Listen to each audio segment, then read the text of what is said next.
பல விதமான பொருளாதார பிரச்சனைகள், அதுக்கு மேலே சென்சார், இப்படி பல பிரச்சனைகளை சந்திச்சு நல்ல மாதிரி ஒரு நல்ல டைரக்டர்ஸோட சப்போர்ட்டில் வெளிவந்துட்டு போகிறோம். விஜயகுமார்ங்கிற ஒரு இயக்குனர் முதல்ல ஒரு படம் பண்ணுறாரு. அது வந்து பிற்படுத்தப்பட்ட மாவட்டங்கள்னு சொல்லலாம். சென்னை மாதிரி இல்லாமல் பின்ன தென் மாவட்டங்களில் இருக்கிற ஒரு கல்லூரியை காட்டின விதமாக வரும். அந்த கல்லூரியை பயன்படுத்தி, அந்த கல்லூரி மாணவர்களை பயன்படுத்தி ஒரு என்ன சொல்கிறது, மேல் வர்க்கத்தினருக்கு ஜாதிங்கிறது எவ்வளவு முக்கியமானது, எந்த அளவுக்கு தேவைப்படுது, பணம் சம்பாதிக்கிறதுங்கிறது ரொம்ப அழகாக இந்த மாணவர்கள் வாழ்க்கையையும் பயன்படுத்தி சொன்ன முதல்ல அந்த என்ன சொல்கிறது, சமூக அக்கறைக்கு மட்டுமே எனக்கு பெரிய சல்யூட் சொல்ல வைக்கிறேன். Vijayakumar and team, thank you so much.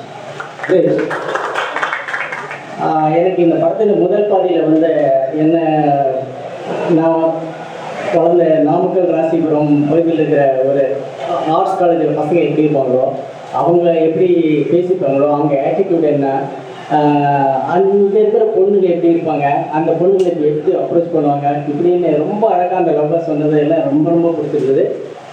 எனக்கு ரொம்ப பிடிச்ச படம். தேங்க்யூ.